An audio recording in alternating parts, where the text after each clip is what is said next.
Gostaria agora de dar a palavra ao último testemunho, ao último jornalista que comunica, que conhece a sua experiência, como vê, como observa este Papa, e é um Papa para o século XXI, a mesma pergunta também. Muito obrigada também, Otávio. Boa tarde e muito obrigado aos que resistem ao fim destas 3 horas. Eu uma vez perguntei a uma grande amiga jornalista que de vez em quando tem de estar a fazer diretos e o chamado encher chouriços, qual é que é o segredo? E ele explicou muito bem. O segredo é saberes exatamente o que vais dizer no início e no fim. Lá no meio ninguém quer saber de nada. Ao fim de 3 horas eu tenho a noção que não vão ouvir propriamente o que eu tenho para contar. Mas para o início eu recorri a uma ajuda especializada e não é propriamente aquela que estão a pensar. Telefonei ao meu pai para falar de árvores, porque como madeirense há uma fruta da minha eleição, que é a nona, e gosto de conversar com o meu pai sobre aquilo que ele faz, até acho que é uma questão de respeito e de respeitar as raízes. E perguntei-lhe, quando a noneira não dá frutos tão bons, uma árvore não dá frutos tão bons como outros, o que é que se faz? A explicação é relativamente simples. Enxerta-se uma noneira das boas, um ramo de uma noneira das boas nas que não são tão boas, mas é preciso esperar 3 anos até dar frutos. Ou seja, há um investimento. Não se muda a árvore, não se muda a natureza da árvore, mas há um investimento que requer tempo. Este pontificado do Papa Francisco, até que nós deixemos de olhar para o enxerto e comecemos a olhar para a nona e para os frutos, requer tempo. E essa é a primeira ideia que eu quero deixar aqui. De certa forma, aquilo que o João já disse. Os próximos 5 anos serão anos para olhar para os frutos e não só para ficarmos encantados pelo facto de ter havido um Papa que enxertou árvores que não davam frutos tão bons. Em segundo lugar, tenho uma responsabilidade que é um gosto que eu tenho, ter sido formado aqui, ter feito a licenciatura em Teologia, e isso implica que em determinados momentos olho para o pontificado do Papa Francisco de um ponto de vista mais pessoal do que propriamente profissional. Ou seja, 2 passagens do Evangelho segundo São Mateus, que é a figura que inspira o mote episcopal e pontifício, que são absolutamente centrais para se perceber o que é o pontificado do Papa Francisco. Mateus 25, o juízo final, tive fome, deste de comer, tive sede, deste de me ver, era estrangeiro. Sabem perfeitamente essa passagem. Essa passagem evangélica mostra que no final a credibilidade da vida da fé se conquista não por uma doutrinação abstrata, mas pela ação concreta. Pela ação concreta em favor dos feridos, dos últimos, dos impuros, retomando esta ideia de regressar na origem ao Evangelho e à figura de Jesus Cristo, dos impuros, do que era tabu, do que não se podia tocar. E lembrem-se quantas parábolas e quantos milagres evangélicos existem em que Jesus Cristo, através das personagens que cria, ou ele próprio da sua ação, vai ao encontro dos que são impuros, do que é tabu, do que a religião do seu tempo interditava. E vai ao encontro para mudar, para tocar.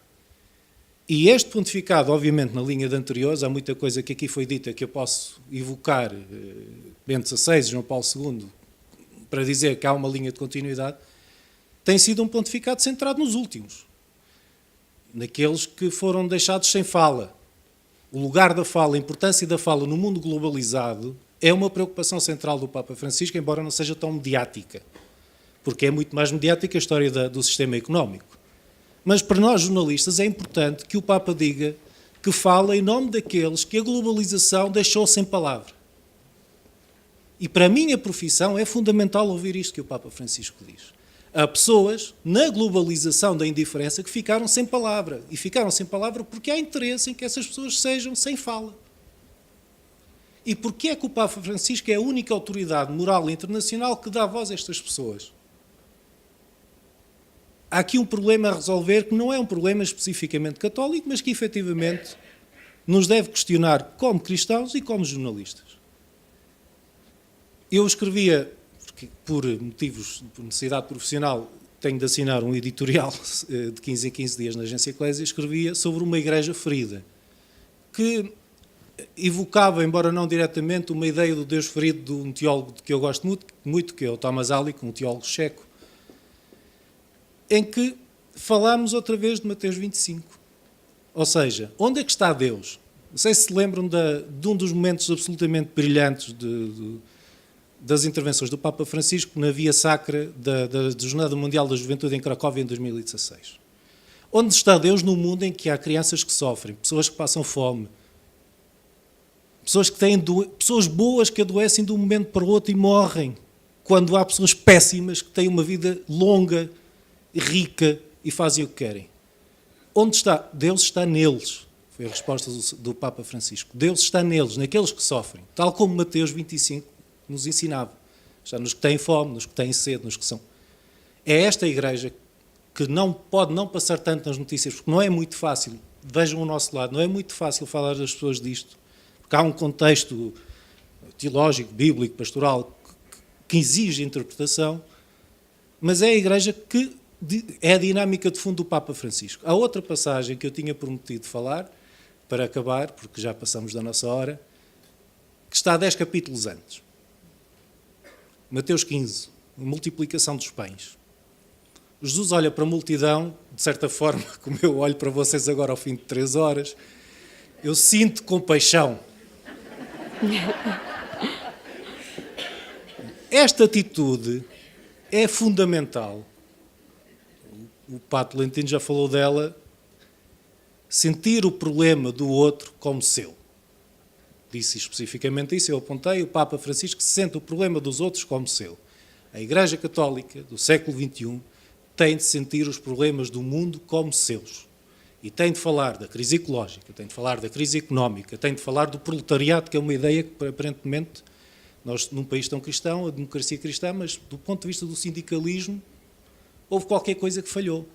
O sindicalismo não tem presença cristã relevante, infelizmente.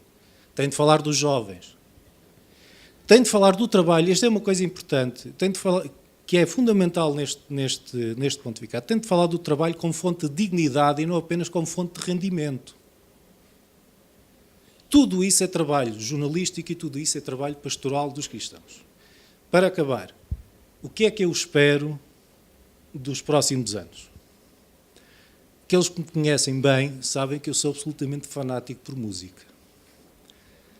E há um processo que é difícil, que é quando nos apaixonamos por uma determinada música de um disco e depois o vamos ouvir ao vivo.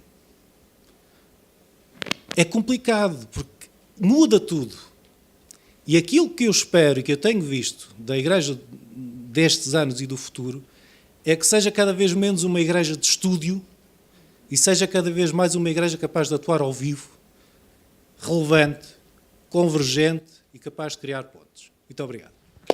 Muito obrigada também, da Eclésia. E depois de 3 horas, estas palavras também nos inspiraram. Houve um pedido e eu acho que também é justo quem está aqui 3 horas, talvez também queira fazer alguma pergunta, mas tal não é possível, uma vez que avançamos. Mas gostaria só de terminar pedindo aos jornalistas e excelentes comunicadores e que também foram excelentes partilhadores, ou seja, tivemos testemunhos que vamos certamente guardar. E pedia só 1 ou 2 frases, isto agora é um exercício de discernimento também, mas só 1 ou 2 frases. O Papa Francisco diz-nos sempre para pedirmos por ele, para rezarmos por ele.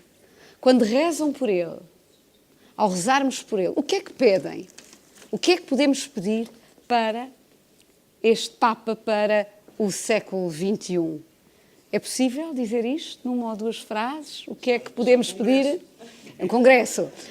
Mas termina agora. Só uma breve frase, alguém? Só num minuto, efetivamente, quando o Papa Francisco foi à sala de despojamento em Assis, nós estávamos à espera de um grande gesto, de um grande gesto mediático, como se fossem as sandálias do pescador do Morris West, não sei se se lembram lá no fim, que disse, vou entregar as riquezas todas da Igreja.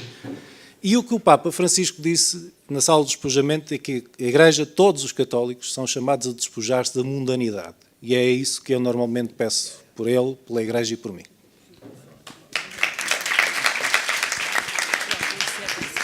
Não sei se aqui... Eu já excedi muito o tempo. Eu só tenho um enigma em relação ao Papa Francisco. Há jesuítas na sala, não há? Mas é que eu já fiz... pelo menos o Zé está ali. Eu já fiz esta pergunta aos jesuítas, também não souberam explicar bem. Num livro, ainda ele era cardeal arcebispo de Buenos Aires, chamado O Jesuíta, mas que foi traduzido para Portugal com outro nome que já não me recordo bem, Conversas com Jorge Bergoglio, ele falava num conceito, e essa era a única pergunta que eu lhe faria hoje. E eu hoje, nos meus momentos de silêncio, peço para qualquer dia ter uma resposta mais concreta dele sobre essa dúvida.